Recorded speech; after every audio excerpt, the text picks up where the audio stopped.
오늘 우리가 함께 볼 말씀은 마가복음입니다. 마가복음 14장 6절부터 9절의 말씀, 신약성경 79쪽 또는 80쪽이 됩니다. 제가 봉독하겠습니다. 예수께서 이르시되 가만두라.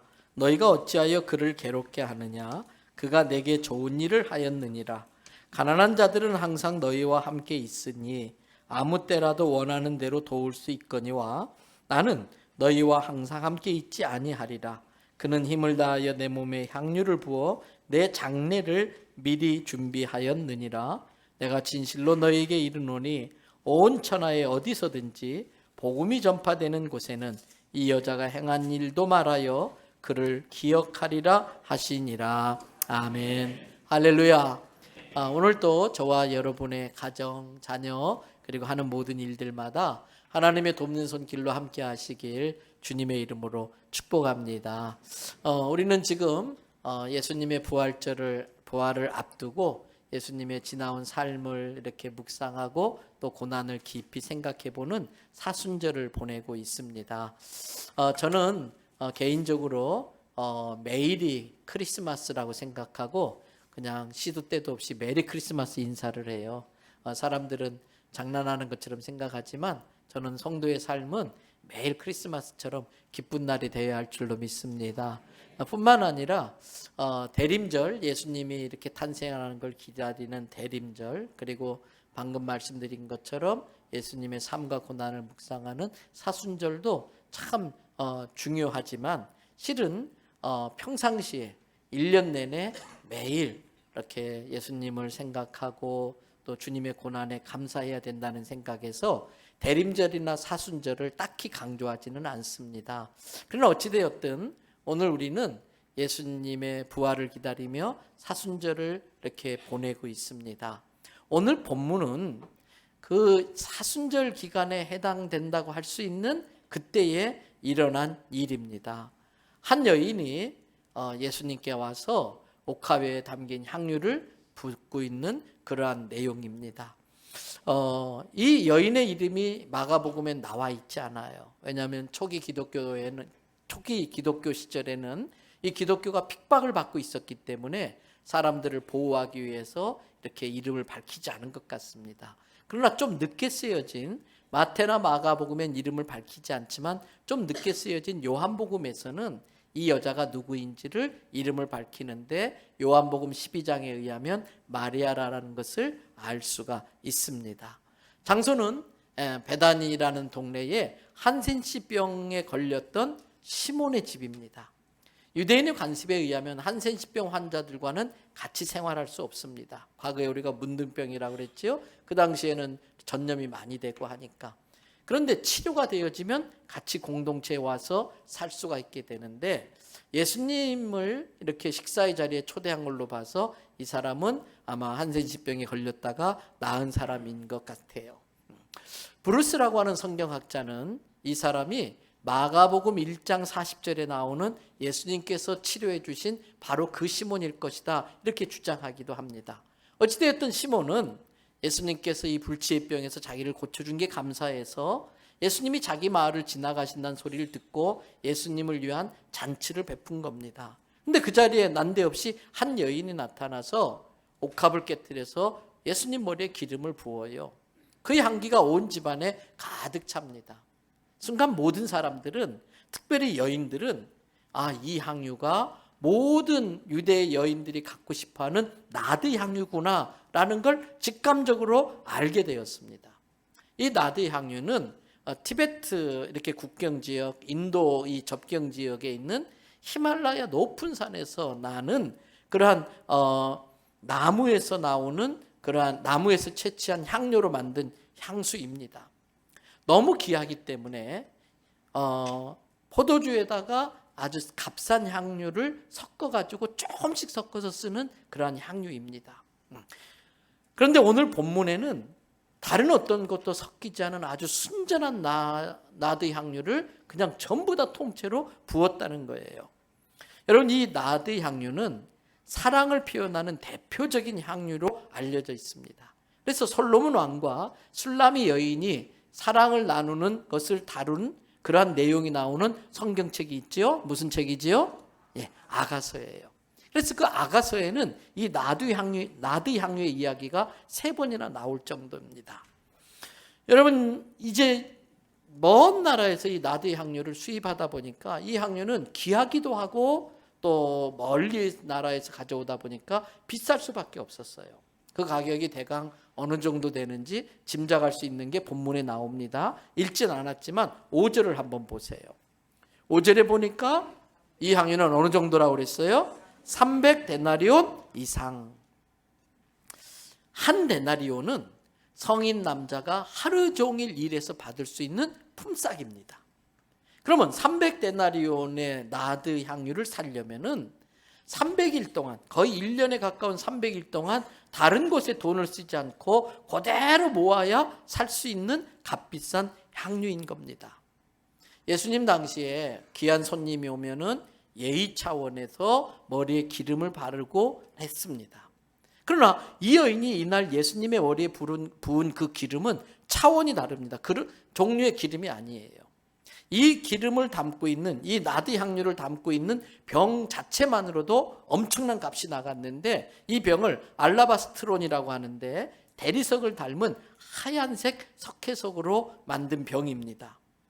그리고 향유가 증발되지 않도록 이 병에다가 향유를 넣고 나면 아예 입구를 봉해버리고 맙니다. 그래서 쓰려면은 여러분 중동 지역 가면 밑은 동그랗고 목이 쭉 긴 그런 호리병들을 좀 보실 거예요. 이걸 사용하려면 그 긴 쪽을 똑 분들어뜨려 가지고 부어서 써야 되는, 그래서 아주 부잣집이나 사용할 수 있는, 유대인 여자들은 결혼하기 전에 첫날 밤에 신랑을 맞이할 때 이걸 똑 분들어뜨려서 자기 몸에 붓고 신랑을 맞이하는, 그래서 모든 유대 여자들이 갖고 싶어하는 비싼 향유입니다. 지금 여인이 그 비싼 향유를 예수님의 머리에 붓는 거예요. 갑자기 황당스러운 일이 벌어지는 걸 본 사람들의 반응이 거기 나와요. 4절 5절 보세요. 같이 한번 읽어보실래요? 어떤 사람들이 화를 내어 서로 말하되 어찌하여 이 향유를 허비하는가. 5절, 이 향유를 300데나리온 이상에 팔아 가난한 자들에게 줄 수 있었겠도다 하며 그 여자를 책망하는지라. 이 멍청한 여자야, 이 바보 같은 여자, 이게 얼마짜린데 그걸 그런 식으로, 4절에 보니까 허비한다고 그랬어요. 쓸데없이 쓰는 게 허비잖아요. 그걸 이런 식으로 허비하냐. 차라리 이걸 팔아다가 가난한 사람에게 나누어 줄 수도 있었던 거 아니냐. 그러면서 그 여자를 막 책망해요. 여러분, 여기에서는 이렇게 책망한 사람들의 이름이 나오질 않지만 이름을 밝혔던 요한복음에서는 특별히 그 책망을 주도적으로 한 사람이 누군지를 이름을 밝힙니다. 요한복음 12장 4절부터 5절에 나와요. 자, 같이 읽어보십시다. 제자 중 하나로서 예수를 잡아줄 가룟 유다가 말하되, 5절 다 같이, 이 향유를 어찌하여 300데나리온에 팔아 가난한 자들에게 주지 아니하였느냐 하니. 가룟 유다가 앞장서서 막 야단을 치는 겁니다. 예수님의 제자인데 왜 그랬을까? 이 가룟 유다는 예수님을 따라다닌 동기가 불순했었어요. 야, 저 사람 하는 거 보니까 저 양반 보통 사람 아니네. 저 사람 쫓아다니다 보면 내가 언젠간 한 자리 차지할 거야. 큰 재산 한몫 챙길 수 있을 거야. 3년을 쫓아다녔어요. 근데 웬걸요? 아이고, 잘못 판단했네. 저 사람 쫓아다니다가 완전히 깡통 차겠네. 빈털털이 되겠네. 미천이라도 챙겨야지, 본전이라도 챙겨야지. 그래서 은 30냥에 예수님을 팔아버리는 거예요. 그런데 이 일이 언제 일어났냐면 요한복음 12장 1절에 보면 예수님이 공생애 동안에 유월절마다 성전을 가게 되는데, 예수님의 공생의 마지막 때에 유월절 엿새 전에 이 여인이 기름 붓는 그 일이 있었어요. 때문에 이때쯤이면 이미 가룟 유다의 마음속에는 예수님을 팔 생각을 했고 어떻게 예수님을 넘길까, 그걸 궁리하는 그때인 것입니다. 때문에 이 가룟 유다가 그렇게 막 화를 내고 그 여인을 막 멍청하다고 책망한 이유, 말로는 가난한 사람들을 도울 수 있었는데 이 멍청한 짓을 했다고 책망했지만 가룟 유다의 생각은 달랐어요. 가룟 유다는 재정을 맡고 있는 제자였거든요.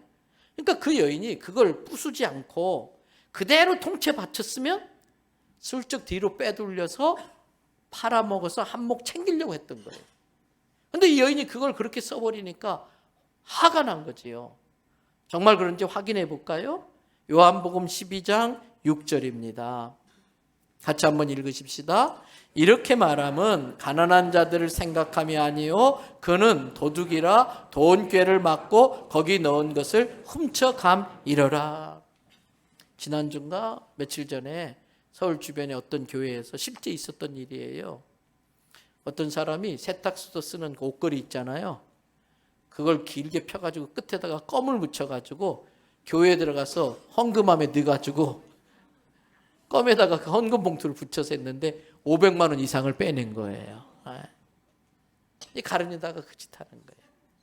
도둑이라고 그랬어요.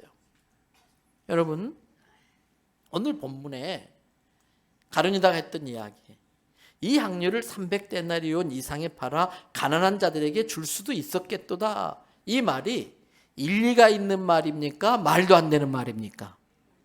상식적으로 생각하면 맞는 말이에요? 틀린 말이에요? 맞는 말이죠. 어쩌면 더 지혜로운 일일 수도 있고 일리 있는 말이지요. 그런데 여러분, 맞는 말이라고 다 맞는 게 아닙니다. 그 말의 동기가 무엇인지를 아는 게 중요해요. 지금 이 가룟 유다는 정말 가난한 자를 생각해서 아까워서 화를 낸 건가요? 그건 아니지요. 자기가 빼돌려야 되는데 그걸 못하게 돼서 화를 냈는데, 말은 그럴듯하게 가난한 자를 돕는다는 그 말로 하잖아요. 때문에 동기가 중요한 겁니다. 여러분, 신앙생활은 그 사람이 물질을 어디에 어떻게 얼만큼 쓰느냐로 알아볼 수 있어요. 그 사람의 신앙의 수준은 그 사람이 물질을 어디에 어떻게 얼마나 사용하는 걸로 결정이 되어집니다. 예수님께서도 마태복음 6장 21절에서 이렇게 말씀하셨어요. 같이 읽으십시다. 내 보물 있는 그곳에는 내 마음도 있느니라. 내 물질이 있는 곳에 너의 마음이 있다 그랬어요. 오늘 가룟 유다는 정말 가난한 사람들을 생각해서 그렇게 아까워한 게 아니지요. 그 동기가 그게 아니고 자기가 챙기지 못한 것이 아까운 게 그 말을 한 동기 아니겠습니까? 지난주 중에 우리 아이들과 이제 다 모여가지고 이런저런 대화를 하게 됐어요. 그러면서 이제 자연히 이제 너 요즘 이렇게 재정 상태가 어떻냐, 뭐 결혼 준비는 잘 하고 있느냐, 뭐 이런저런 이야기를 하다가 11조 이야기가 나왔습니다. 근데 그 중에 한 아이가 온전히 11조를 하지 않는 것을 알게 됐어요. 그 아이들 한 명 중에. 그랬더니 다른 아이가 야, 너 그러면 안 돼. 그러면서 자기도 11조를 온전히 드리는 게 쉽지 않다는 거예요. 그리고 수입이 적을 때는 그래도 드릴 수 있었는데 수입이 많아지니까 드리는 게 너무 자기도 힘들다는 거예요. 그래서 그걸 놓고 기도하다가 결정했대요. 소득이 생기면 가장 먼저 이건 내 것 아니다. 내 것 아니다는 생각으로 하나님 것으로 뚝 띄워놓고 쓴다는 거예요. 그러면서 그 이야기를 하는 이유가 온전히 11조를 하지 않던 녀석이 11조 다 드리고 나면 자기 쓸 것이 없는데 어떡하냐. 그러니까 아니다. 아예 생각을 바꿔 먹어야 된다. 그건 내 것 아니니까 내 것 갖다가 내 것처럼 쓰면 안 된다는 거예요. 그리고 그건 뚝 띄워놓고 나머지 것으로 생활해야 된다. 그러면서 간증 아닌 간증을 하더라고요. 자기 아는 친구가 있는데 교회를 다녀요. 물론 열심히 다니진 않아요. 정말 열심히 그냥 밤낮 가리지 않고 일해가지고 돈을 꽤 많이 모은 거예요. 그런데 어려운 일이 생겨가지고 하루아침에 그 돈이 다 날아가 버리고 빚이 져버린 거예요. 그래서 자기가 그 친구와 자기를 비교해 보니까 자기가 그 친구보다 잘난 것도 없고 더 열심히 일한 것도 아니고 자기는 어떻게 보면은 그냥 일하는 둥 만둥 좀 그런 식으로 살고 있는데 이 친구는 죽을 둥 살 둥 일해서 모았는데 결과적으로는 그 친구는 다 날아가고 자기는 그래도 이만큼 모았다는 거예요. 그래서 하는 이야기가 야, 암만 사람이 모으려고 그래도 하나님이 도와주시지 않으면 한 방에 날아가. 그 이야기를 하더라고요. 제가 그 아이들의 이야기를 들으면서 정리를 해줬어요. 그래, 맞아. 11조 드리는 건 정말 어렵다. 11조 드리는 건 보통 믿음이 아니다. 11조 드린다는 건 정말 하나님 사랑하고 하나님의 약속을 믿기 때문에 드릴 수 있는 것이다. 그러면서 그 11조를 드릴 수 있으려면 전제 조건이 있는데, 내가 하나님께 받은 은혜와 사랑이 얼마나 크고 귀한지를 아는 사람만이 할 수 있는 게 11조다. 그러면서 제가 이야기해 줬어요. 그렇게 11조를 드리는 건 당연하지만 11조를 드리는 동기도 중요하다. 11조를 드리는 동기가 뭐냐? 여러분, 헌금은 투자하는 마음으로 드리면 안 돼요. 내가 이렇게 헌금했으니까 하나님이 나중에 뻥 튀겨가지고 이렇게 주시겠지. 그 뻥 튀겨 주실 것이 동기가 돼서 11조를 드리면 그 11조는 하나님이 기뻐 받으시는 그런 헌금이 아니지요. 받은 은혜가 너무나 감사해서 내가 정말 주님 사랑하는 마음으로 진정성을 가지고 드리는 예물을 주님이 기뻐 받으시는 것입니다.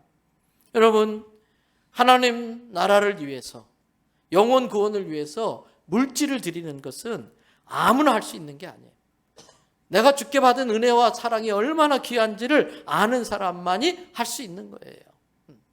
마치 내가 헌금을 드리면은 내 노후가 보장되는 것처럼 보험 들듯이 헌금을 하고, 내가 이렇게 드리면 주님이 더 많이 축복하셔서 부자 되게 만들어 주시겠지 적금하는 것처럼. 물론 하나님은 그렇게도 해주시지만 그것이 동기가 되어서는 안 된다는 것입니다. 여러분, 마리아는 달랐어요. 그 당시 가룟 유다를 비롯해서 예수님을 따르던 많은 사람들은 그러한 동기로 예수님을 따라가고 섬겼지만 마리아는 아니에요. 내가 하나님께 받은 은혜가 얼마나 귀한가. 어떻게 하면 예수님이 더 많이 사랑할 수 있을까? 어떻게 하면 더 예수님을 섬길 수 있을까? 자기가 받은 은혜가 너무나 귀했기 때문에 그런 마리아를 향해 사람들이 책망하는데, 그 마리아를 책망하는 사람들을 보고 예수님이 뭐라고 하는지 보세요. 마가복음 14장 6절입니다. 같이 또 읽어보십시다. 예수께서 이르시되 가만두라. 너희가 어찌하여 그를 괴롭게 하느냐? 그가 내게 좋은 일을 하였느니라. 무슨 일을 했다? 좋은 일. Good things. 여러분, 이 좋은 일은 헬라어로 칼론 에르곤이라는 말인데 그 의미를 그대로 번역하면 흠결이 없는 아주 고상한, 흠집이 없는 아주 고귀한, 엘레강스한 그런 의미를 담고 있는 극찬의 이야기예요. 그러면 예수님이 말씀하신 그 좋은 일이라는 건 뭘까? 7절을 보세요. 예수님이 하시는 말씀이에요. 가난한 자들은 항상 너희와 함께 있으니 아무 때라도 원하는 대로 도울 수 있거니와 나는 너희와 항상 함께 있지 아니하리라. 여러분, 지금 유월절 시즌이잖아요. 유월절 되어지면 사람들이 하나님께 받은 은혜가 정말 귀한 줄 알아서 마음이 풍성해져요. 그래서 구제를 많이 해요. 그래서 유월절만 되면 거지들이나 가난한 사람들이 성전 주변에 모이면 좀 넉넉한 사람이 구제를 아주 많이 하는 그런 구제가 흔한 그런 절기예요. 여러분, 그래서 사람들은 그걸 300데나리온 이상에 팔아서 구제하는 데 써야지, 그게 더 옳은 일 아니냐, 그게 더 잘하는 일 아니냐, 더 칼론 에크론 아니냐, 이렇게 이야기를 하는 거예요. 그런데 예수님은 아니라는 거예요. 이제 곧 예수님은 십자가 고난 당하시고 죽으시고 부활하시고 승천하실 거예요. 그러면 더 이상 육체적으로는 그들과 함께 있을 수 없다는 겁니다. 예수님께서 가난한 자들은 너희 주변에 항상 있고 아무 때나 도울 수 있다. 나는 그렇지 않다. 이 말이 우리에게 주는 교훈이 있습니다. 그때에 정말 해야 될 일이 뭔지를 알아야 되는 거예요. 그 순간에 해야 될 일을 아는 것이, 그 순간에 꼭 해야 될 일을 아는 게 지혜예요. 우선권의 문제인 거예요. 무엇을 1번으로 두고 살아야 되느냐. 오늘 예수님은 이 마리아의 그러한 일을 통해서 정말 칼론 에르고는 내 삶의 가장 1번을 예수님으로 두고서 사는 게 진짜 잘하는 일이라는 거예요. 그걸 가르쳐주고 있는 거예요. 그러면서 예수님은 계속해서 8절에 이 여인이 한 일의 의미를 우리에게 가르쳐줘요. 8절 다 같이 한번 읽어보십시다. 그는 힘을 다하여 내 몸에 향유를 부어 내 장례를 미리 준비하였느니라. 여러분, 예수님의 장례식은 평생에 한 번이에요. 올까 말까가 아니고 아예 끝이에요. 하나님은 예수님을 우리를 구원하기 위해서 십자가에 못 박긴 하지만 정말 마음이 아팠고 어쩌면 하나님도 예수님께 좋은 걸 해주고 싶었을는지 모르겠어요. 그런데 이 마리아가 정말 순수한 마음으로 예수님을 사랑하고 예수님을 섬기고 싶어하는 그 마음을 하나님이 아시고 이 마리아의 그 마음을 통해서 예수님께 가장 좋은 것 칼로네크론이라고 하는 에르곤이라고 하는 나드 향유를 부어 주신 것이지요. 사람들은 그 마리아를 보고 쓸데없는 짓 했다고 허비했다고 낭비했다고 책망하는데 예수님은 칭찬하세요. 그러면서 9절 말씀 보십시오. 내가 진실로 너희에게 이르노니 온 천하에 다니면서 너희가 복음을 전할 텐데 복음을 전할 때는 이 여자가 한 일도 꼭 같이 말해야 된다. 왜 그랬을까? 그 이유가 뭘까? 여러분, 이 여인이 모범이 된다는 뜻이에요. 모범이 된다는 것은 이 여인의 이야기를 들은 우리도 어떻게 해야 된다? 따라서 해야 된다는 뜻이에요. 모범은 따라할 만한 사람을 모범이라고 그러잖아요. 오늘 복음이 전파되는 곳곳마다 이 여인의 이야기도 알려줘야 된다고 하는 것은 우리의 삶이 예수 그리스도를 사랑하는 걸 1번으로 삼고 살아가는 이 여인을 닮아야 된다는 뜻이 담겨 있는 거예요. 그래서 지금 2000년이라는 세월이 흘렀고 예루살렘과 부산이라고 하는 엄청난 거리가 떨어져 있음에도 불구하고 우리가 육신의 코로는 맡을 수 없지만 영적으로 맡을 수 있는 이 여인의 깨트려 쏟아부은 나드 향유의 향기를 지금 맡고 있는 거예요. 교회는 이러한 옥합을 깨트림으로 퍼져나가는 향기로 가득해야 됩니다. 솔로몬의 성전은 겉은 황금으로 막 지장됐지만 그 안은 백향목이라는 나무로 다 둘러쌌어요. 이 백향목은 딱 자르는 순간에 100가지 이상의 향기가 계속해서 그 나무에서 우러나와요. 그래서 솔로몬 성전에 들어가면은 늘 이 백향목의 향기가 가득했다고 그래요. 저는 오늘 예수님께서 이 여인이 모델이다. 우리에게 알려주신 것을 본받아가지고 이 여인처럼 옥합을 깨는 사람들이 많아지기를 바랍니다. 그래서 이곳이 정말 주님을 사랑하는 향기로 가득하셔야 돼요. 오늘 우리 시온 찬양대 매주마다 이 정도의 곡을 하는 거 결코 쉬운 게 아닙니다. 많은 시간을 들여서 반복적으로 연습해야 매주마다 새로운 곡으로 이렇게 준비하는데 이분들은 지금 자기의 시간을 옥합으로 깨트려 드리고 있는 거예요. 지금 이 시간에도 교회학교 교사들, 여러분 교회학교 교사들 모자라다고 지금 난리예요. 다른 교회는 지금 애들이 없어가지고 교사들이 남아돈다고 하는데 우리 교회는 교사가 모자란다니까 이게 얼마나 감사한 일이에요. 교사로 헌신하시기 바랍니다. 지금 이 시간에 아이들에게 주머니 털어서 피자를 사 먹여가면서 예수님을 가르쳐주고 있는 거, 이거 그분들이 옥합을 깨트려 헌신하는 거예요. 여러분, 우리 교회도 이렇게 주님이 주신 은혜에 감격해서 옥합을 깨는 성도들이 많아지기를 축복합니다. 신앙의 초급 단계는 받는 것에 대한 행복을 느껴요. 그러나 신앙이 성장하면 드리는 것이 더 행복해요. 마리아가 그거예요. 더 드릴 수 없을까? 그 드림의 행복을 마리아는 경험했기 때문에 가장 귀한 것 드리려고 그렇게 결단을 할 수 있었던 것이지요. 어린아이는 엄마의 사랑을 받음으로 행복해져요. 그러나 애를 둔 엄마는 어린아이를 사랑함으로써 더 행복해지는 거예요. 애들이 편리하기 위해서는 엄마가 불편해져야 돼요. 애들은 엄마의 불편을 통해서 편리를 느끼지만 엄마는 애들이 편리하기 위해서 자기가 불편해졌는데도 불구하고 행복해요. 이게 사랑의 힘인 거예요. 처음 예수님 믿을 때는 받은 구원이 감사하고 주신 축복이 귀하지만은 신앙이 깊어지면요, 주님께 드리는 게 그렇게 즐거울 수가 없어요. 기도도 마찬가지예요. 초기 단계는 주세요, 주세요. 물질도 축복해 주시고 뭐도 주시고 주세요, 주세요. 그러나 신앙이 깊어지면 기도 시간에 자꾸 드려요. 주님, 제 마음을 받아주세요. 제 사랑을 받아주세요. 저의 헌신을 받아주세요. 자꾸 드리는 거예요. 신앙의 첫자에는 예배 드릴 때에 그 예배를 통해서 감동되고 은혜 받는 것, 그것이 참 귀하지만은 신앙이 깊어지면 예배 시간에 주님의 임재가 느껴지면서 그 주님의 임재가 제일 귀하게 느껴지는 거예요. 그래서 그 주님의 임재 가운데 온 마음을 드리는 거예요. 여러분, 이제 말씀을 마무리하려고 그래요. 신명기 6장 5절 우리가 잘 아는 말씀이 나와요. 같이 한번 읽어보십시다. 너는 마음을 다하고 뜻을 다하고 힘을 다하여 내 하나님 여호와를 사랑하라. 어떻게 마음을 다하고 뜻을 다하고 힘을 다해서 주님을 사랑합니까? 어떻게 사랑합니까? 주님 사랑합니다 이걸로 끝입니까? 사랑합니다 찬양으로 끝입니까? 영국의 유명한 설교가인 스펄전 목사님은 이 신명기 6장 5절을 풀이하면서 이렇게 말씀하셔요. 마음을 다하고 뜻을 다하고 힘을 다하여 주를 사랑한다는 건 첫째는 헌심이 있어야 된다. 마음심 잘 써가지고.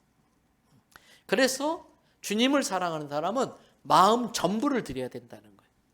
예배를 드리러 와서도 여기에서 마음 한구석에 세상에 관심이 있고 세상에 빠져 있으면 그건 전심으로 드리는 게 아닙니다. 기도도 찬양도 예배도 온 마음으로 드려야 돼요. 전심으로. 두 번째, 헌신, 헌심, 그 다음에 헌신, 몸을 드리는 거라는 거예요. 코로나를 통해서 한국교회가 받은 큰 피해가 있지요. 온라인 예배가 일반화되는 거예요. 모이기를 잘 하지 않는 거예요. 그런데 여러분, 우리가 지난번에 외웠던 히브리서 10장 24절 25절 다 암송하실 거예요. 서로 돌아보아, 다 같이 서로 돌아보아 사랑과 선행을 격려하며 모이기를 패하는 어떤 사람들의 습관과 같이 하지 말고 오직 권하여 그날이 가까움을 볼수록 더욱 그리하자. 뭘 그리하자는 거예요? 모이기를 힘쓰라는 거예요. 왜? 하나님을 예배하는데 혼자 예배드리는 것도 때로는 은혜가 있지만 함께 예배드릴 때, 오늘 또 찬양팀이 막 찬양하는데 막 성령의 기름 부으심이 느껴지잖아요. 내 마음에 막 치유가 일어나고 위로가 있고 감사가 넘치고 절대 아멘 안 하시고, 찬양팀이 매주마다 일찍 나와서 이렇게 준비하고 하는 거 결코 쉽지 않아요. 우리 찬양팀에서 박수 한번 해주세요. 성가대는 박수 많이 했는데 찬양팀은 박수 처음 한 것 같아요. 뭐 드럼도 치고, 우리 고집사님 드럼 하고 막 스카웃 될까 봐 걱정돼.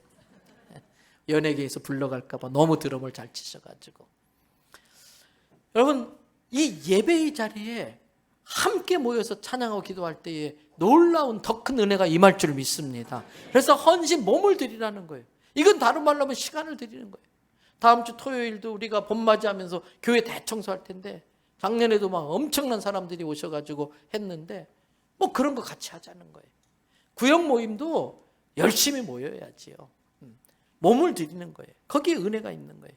그리고 그것이 전부가 아니라는 거예요. 스펄전 목사님은 헌심과 함께 반드시 따라와야 될 것이 있는데 그건 헌물이다 그랬어요. 예수님도 그랬잖아요. 물질이 있는 곳에 내 마음이 있다. 헌물이 따라와야 된다는 거예요. 근데 이것은 주의 사랑을 받고 주의 사랑을 깨달은 사람만이 물질을 깨는 헌물을 할 수가 있는 겁니다. 여러분, 가룟 유다가 300데나리온을 팔아서 가난한 자에게 줄 수 있는 것 아니냐. 얼핏 들으면 굉장히 인도주의적인 것처럼 보이고 사회 정의에 굉장히 관심 있는 것처럼 보여요. 굉장히 사랑이 많고 정말 가난한 사람 챙기는구나, 그렇게 느껴져요. 설득력 있게 들려져요. 근데 사탄도요, 오늘날 이런 가룟 유다의 영성을 가지고 교회를 무너뜨리고 있어요. 교회를 망가뜨리고 있어요. 가룟 유다의 영성이 뭡니까? 자기는 아무것도 하지 않으면서 남의 헌신을 폄훼하고 조롱하고 비웃고 깔아 뭉개는 거예요. 정말 두려운 일이지요. 자기도 헌신하지 않는 것도 정말 안타까운 일인데 다른 사람의 헌신까지도 막 그 여인을 책망하듯이 이런 것들이 있으면 안 된다는 것이지요. 여러분, 어떤 분은요, 우리나라에 교회가 많다고 막 욕을 해. 교회가 많다고. 근데 저는 그런 사람들이 술집 많다고 욕하는 걸 본 적이 없어요. 여러분, 교회가 많은 건 얼마나 감사해요. 제가 이번 주중에도 보훈부 장관이, 강성애 장관이 새로 임명됐다고 한교총에 인사하러 가서 만났어요.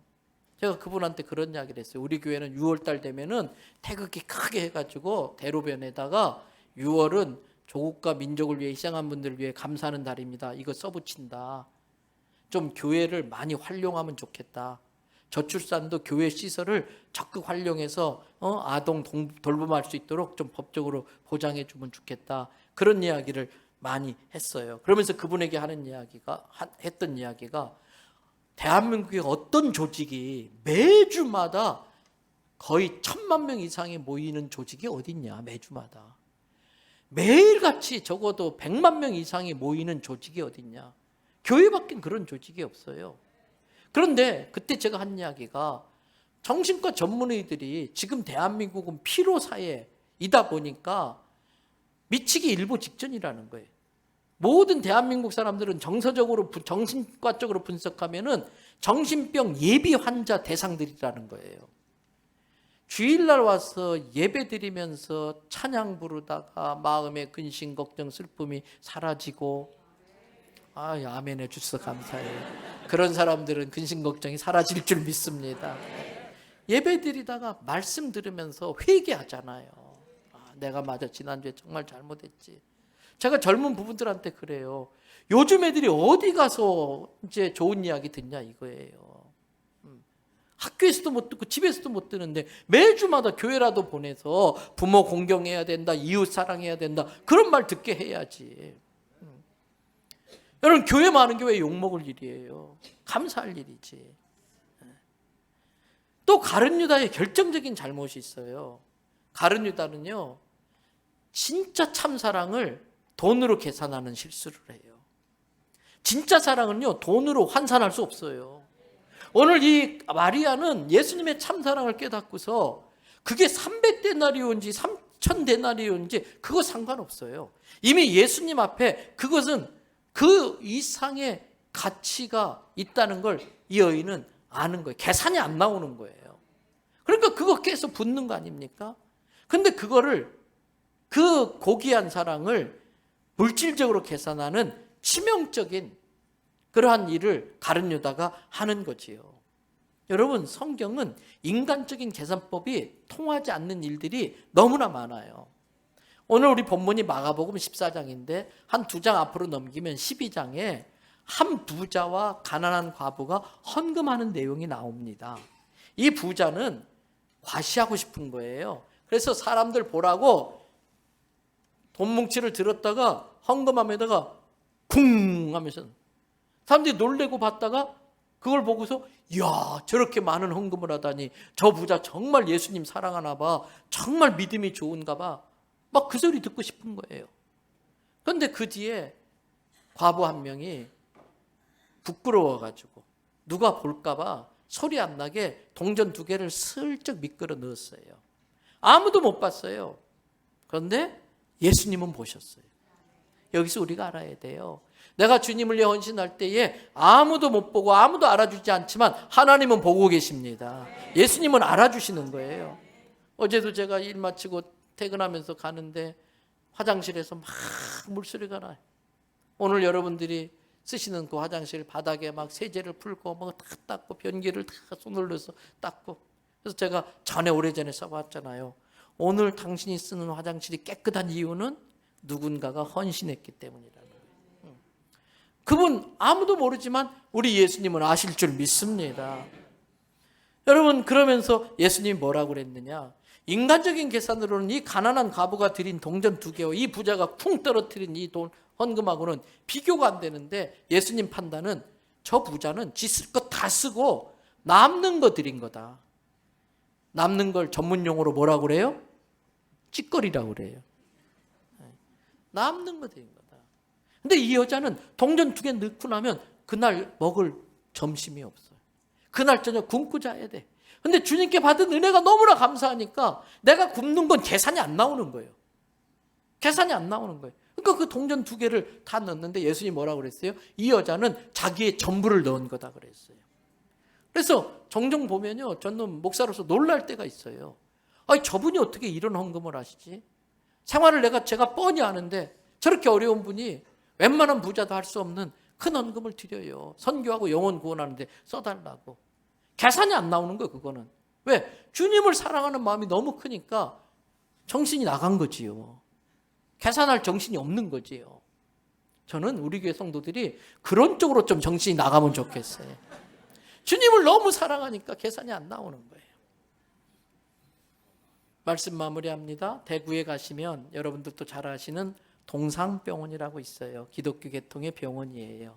그 병원은 우리나라의 한국전쟁 이후에 고아들을 너무나 불쌍히 여겨서 고아들을 도우려고 깡통에다가 이렇게 돈을 모금하는 것을 했던 선명회를 만든 피얼스 목사님이 그 병원을 짓기 위해서 모금을 해요. 이 피얼스 목사님이 미국에 가서 지역지역 돌아다니면서 방송국을 찾아가서 방송을 합니다. 여러분, 저 멀리 동양이라는 곳에 손바닥만한 나라가 있는데 거기가 전쟁이 나서 둘로 쪼개졌고 아이들은 굶고 다니고 병이 나도 치료할 병원이 없는데 이 나라를 좀 도와주세요. 막 헌금을 모금하는 거예요. 근데 어느 날 피얼스 목사님 앞으로, 이 이야기는 피얼스 목사님이 동상병원 준공식 때 했던 이야기예요. 편지가 한 통 왔어요. 거기에 $50, 50불이 들어있어요. 그 내용을 보니까, 목사님, 저는 사고로 몸을 쓰지 못하고 마비가 돼서 평생을 침대에 누워있는 중증 환자입니다. 저는 밖에 나가지도 못하고 사람들도 만나지 못해서 평생 저는 제 머리맡에 라디오로 방송을 들으면서 하루를 보내고 있습니다. 근데 오늘 목사님 방송을 듣다가 그 한국의 그 불쌍한 사람들을 돕고 싶은데 저는 돈이 없습니다. 그래서 제가 생각하다 못해 제가 평생 친구 삼아 듣고 있는 이 라디오를 팔아서 헌금을 드립니다. 그리고 50불이 온 거예요. 그분의 미담이 전해지면서 많은 사람들이 감동을 하고, 그래서 그 병원을 지을 수 있는 큰 돈이 모금될 수 있었던 것이지요. 여러분, 열왕기 17장 보면은 참 말도 안 되는 이야기가 나오잖아요. 가문 끝에 마지막 남은 밀가루와 마지막 남은 기름 몇 방울로 떡해 먹고 아들과 죽으려고 하는 과부한테 엘리야 선지자가 찾아가가지고 그걸 낼름 가로채 먹어요. 어떻게 그럴 수가 있어? 그런데 그 뒤에 놀라운 기적이 일어나지 않습니까? 그 밀가루통에 밀가루가 떨어지잖아요. 퍼내도 차요. 그 기름병에 기름이 안 떨어져요. 아무리 쏟아부어도 또 채워져요. 여러분, 성경은 정확합니다. 그 믿음 좋은 사르밧 과부가 그렇게 고생하는 걸 보고서 하나님이 안타까워서 해결을 해줘야 되는데, 갈라디아서 6장 7절 말씀을 보세요. 같이 한번 읽어보십시다. 스스로 속이지 말라. 하나님은 업신여김을 받지 아니하시나니 사람이 무엇으로 심든지 그대로 거두리라. 이 여인에게 밀가루를 줘야 되고 기름을 줘야 되는데 그냥 줄 수는 없잖아요. 왜? 심는 대로 거두는 게 하나님의 법칙이니까. 그래서 엘리야 선지자로 하여금 이 여인이 심을 수 있는 기회를 준 거예요.